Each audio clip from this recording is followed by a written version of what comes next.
Do you want to buff and support your team as the Bard, but at the same time have a heavy focus on your own combat abilities? Like being able to send a target flying and then teleport onto them? Or be able to target 2 enemies with 1 action? Or even attack twice in 1 turn?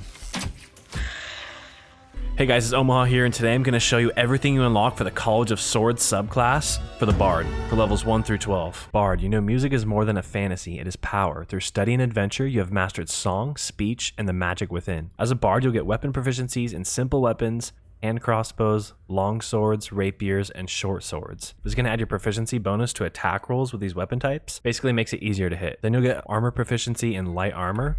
So wearing light armor will not impose a disadvantage on your attack rolls or prevent you from casting spells. Disadvantage is going to roll 2 dice and use the lower value. It's negated by advantage. Advantage is going to roll 2 dice and use the higher value. As a Bard, you'll get the action Bardic Inspiration. Inspire an ally to add a 1 to 6 bonus to their next attack roll, ability check, or saving throw. As you level up, this will increase. So at level 5, it'll be a 1 to 8 bonus, and at level 10, it'll be a 1 to 10 bonus. This is going to last until a long rest, has a range of 60 feet, uses a bonus action, and it uses Bardic Inspiration charge. So you'll start out with 3 of these. By the time you hit level 12, your Bardic Inspiration will have 5 charges. Through stirring words and music, Bards can inspire allies or augment their own attacks. And these will recharge once per long rest. So here's what Bardic Inspiration is going to look like. Looks and sounds a little bit different depending what instrument you have. So now she has Bardic Inspiration, and she can now use that to add a 1 to 6 bonus to their next attack roll, ability check, or saving throw. You also start out with 2 level 1 spell slots, which are restored on a long rest. Then you'll choose your cantrips. You can choose 2 from Vicious Mockery, Blade Ward, Mage Hand, True Strike, Friends, Dancing Lights, Light, and Minor Illusion. Then you'll choose 4 spells from Animal Friendship, Bane, Charm Person, Cure Wounds, Disguise Self, Dissonant Whispers, Fairy Fire, Featherfall, Healing Word, Heroism, Longstrider, Sleep, Speak with Animals, Tasha's Hideous Laughter, and Thunderwave. Then you can choose your starting instrument, but pick the instrument you'd like to use. It will influence the soundscape when you cast spells and can be changed later by equipping a different instrument. So there's the hand drum, the flute, the lute, the lyre, and the violin. You'll then apply your ability points. So keep in mind, Charisma is definitely your most important ability with the Bard. I'll try to get that as high as possible. And then as a Bard, Charisma is also going to be your spellcasting ability. So that's what's going to influence your chance to hit with certain spells. And then you will apply your skill proficiencies. And as a Bard, you can apply 3 of these to any of the skills in the game. So you can choose between any of these and you can pick up to 3. Another important action for the Bard, it's not exclusive to the Bard, you just need an instrument for it, but it works really well with the Bard, is the perform action. So you'll just need an instrument and then you'll have 5 songs you can choose from. 6 if you have the deluxe edition. The 6th one is from the Divinity Original Sin games. So when you perform, it's gonna lure NPCs around you within a certain range to come and check out what you're doing.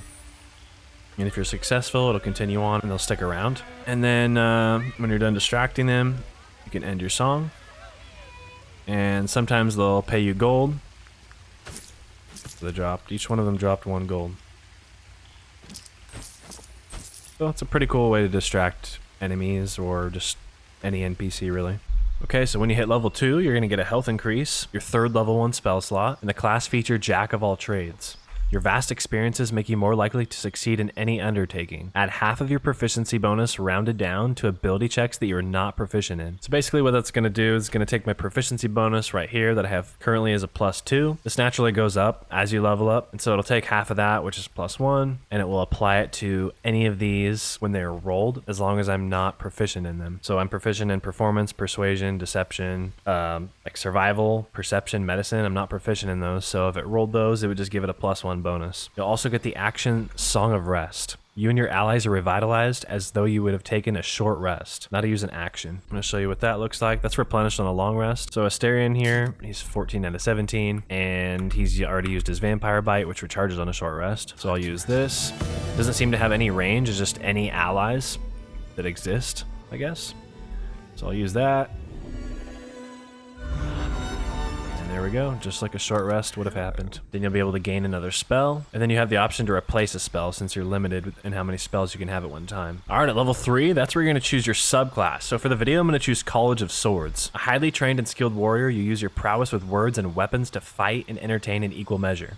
So College of Swords is kind of more of the combat oriented, I guess you could say, of the subclasses. You're going to get a fighting style. You can choose between dueling. When you're wielding a melee weapon that is not two-handed or versatile in one hand and no weapon in the other, you deal an additional 2 damage with that weapon. And then there's 2 weapon fighting. So when you make an attack with your offhand weapon, you can add your ability modifier to the damage of the attack. And then your subclass is also going to grant you 6 actions. So there's slashing flourish, melee, defensive flourish melee, defensive flourish ranged, mobile flourish melee, mobile flourish ranged, and slashing flourish ranged. So for all 6 of the flourish attacks, it's gonna take your existing weapon damage and add 1 to 6 piercing damage on top of that. So for the melee one, my dagger does 1 to 4 plus 5 piercing damage, and you'll see here 1 to 4 plus 5, and then 1 to 6 on top of that. So that's 7 to 15. So slashing flourish melee, attack up to 2 enemies at once, has an area of effect of 7 feet, uses an action and a bardic inspiration charge. It's kind of finicky trying to hit both targets, but this is what it looks like.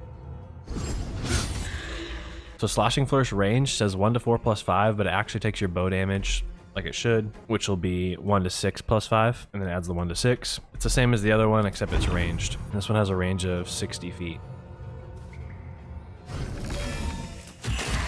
You can see here, there's the 1 to 6, like I was saying, for the bow, and then the 1 to 6 added on top. All right, then we have defensive flourish melee. So that's going to do the same damage. Attack defensively, increasing your armor class by 4 if you hit. And that'll last 1 turn. That uses an action and a bardic inspiration charge as well. I'll show you what that looks like. So I hit, and you'll see my armor class down here is now 18. 11 from armor, plus 3 from dexterity, and then the plus 4 from defensive flourish. And that'll basically make me harder to hit. And then here's the ranged version of that. It's going to take the bow damage instead, and it's going to have all the same effects, but it has a range of 60 feet. Use it on this guy. Hit him for 11, and there my armor class is 18. Then we have mobile flourish melee. So again, same damage. Thrust your weapon with enough force to push your target back 20 feet. Afterwards, you can teleport to the target. So that teleport has a range of 30 feet. The actual attack has a melee range, uses an action, and a bardic inspiration charge. All right, here's what that looks like.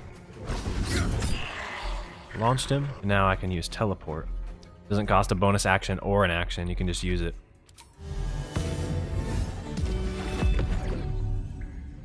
Finally, here's the ranged version. Same thing as the other one, except it has a range of 60 feet.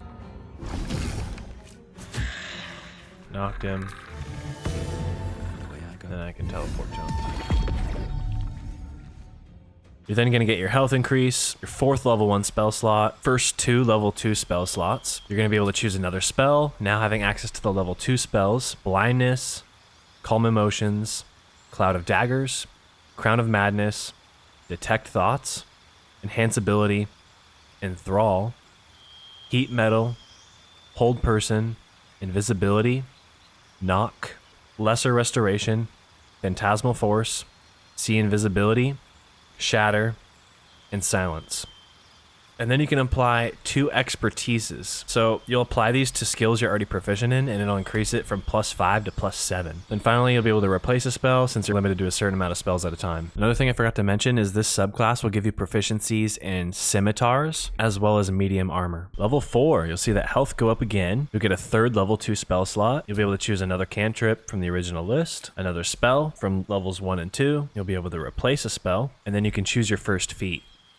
Level 5, your health's going to go up again. You'll get 2 level 3 spell slots, and you'll get the class feature Font of Inspiration. You regain all of your bardic inspiration after a long or short rest. So before it only replenished on a long rest, now anytime you do a short rest, you'll get all your charges back as well. This is where bardic inspiration starts to really shine on this level. You'll also get improved bardic inspiration. So now that's where the bonus will go up from 1 to 6 to 1 to 8, like I mentioned earlier. You also get another spell to choose. Now you have access to level 3 spells, Bestow Curse, Fear, Feign Death, Glyph of Warding, Hypnotic Pattern, Plant Growth, Speak with Dead, and Stinking Cloud. And then finally, you can replace another spell. All right, at level 6, you're going to get the health increase, your 3rd level 3 spell slot, and the action Counter Charm. You and any allies within 30 feet have advantage on saving throws against being charmed or frightened. This is going to last 3 turns, has a range of 30 feet, and it uses an action. All right, so here's what Counter Charm is going to look like. Basically, you can cast this AoE within this range. So I can use it right here, and it'll cover me and Shadowheart. And actually, the aura will stay there. So if I leave, I'll lose it.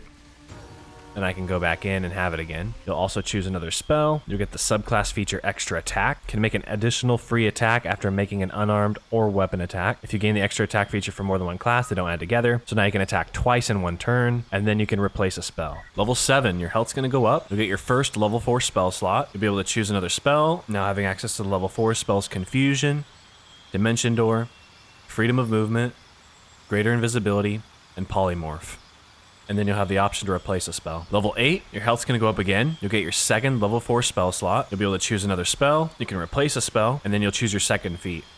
All right, at level 9, you'll get that health increase, your third level 4 spell slot, your first level 5 spell slot, and then you'll be able to choose another spell. Now you have access to level 5 spells, Dominate Person, Greater Restoration, Hold Monster, Mass Cure Wounds, Planar Binding, and Seeming. And then you'll have the option to replace a spell again. All right, level 10. Your health's going to go up. You'll get your second level 5 spell slot. You get the class feature Improved Bardic Inspiration. So now the bonus gain from Bardic Inspiration increases to 1 to 10. You'll be able to apply 2 more expertises and skills you're proficient in already. You'll be able to choose your 4th cantrip. You'll be able to choose another spell. And then you'll get 2 spells from Magical Secrets. Your versatile knack for the arcane lets you learn magic from every discipline. Choose some additional spells to add to your repertoire. So these are spells that you can't normally learn. They're from other classes. So I'll read these off for you guys. If you want to skip ahead, you can do so. There's Banishing Smite, Cone of Cold, Conjure Elemental, Contagion, Wall of Stone, Banishment, Blight, Death Ward, Dominate Beast, Fire Shield, Guardian of Faith, Ice Storm, Wall of Fire, Animate Dead, Warden of Vitality, Call Lightning, Counterspell, Crusader's Mantle, Daylight, Fireball, Grant Flight, Gaseous Form, Haste, Hunger of Hadar, Lightning Bolt, Mass Healing Word, Remove Curse, Revivify, Sleet Storm, Slow, Spirit Guardians, Vampiric Touch, Arcane Lock, Blur, Darkness, Dark Vision, Misty Step, Pass Without Trace, Rave Enfeeblement, Scorching Ray, Spike Growth, Spiritual Weapon, Web, Armor of Agathes, Bless, Chromatic Orb, Command, Entangle, False Life, Guiding Bolt, Hellish Rebuke, Hex, Hunter's Mark, Ice Knife, Magic Missile, Sanctuary, Thunderous Smite, Bone Chill, Eldritch Blast, Firebolt, Ray of Frost, and Sacred Flame. And then you can replace a spell. Once you hit level 11, your health will go up again. You'll get your first level 6 spell slot. You can choose a spell, and now you have access to level 6 spells Eye Bite and Otto's Irresistible Dance. And then you'll be able to replace a spell. Finally, we have level 12. You get your final health increase. You'll be able to choose another spell. You can replace a spell again, and then you'll choose your third and final feat. Alright guys, and that's going to be everything for the College of Swords subclass for the Bard. Be sure to check out some of my other videos where I cover all of the spells in the game. So far I've gone over Evocation and Enchantment. Plan to do all of them eventually. If you guys like this video, hit the like button down below, and subscribe if you want to see more videos like this. Thank you guys for watching. See you next time.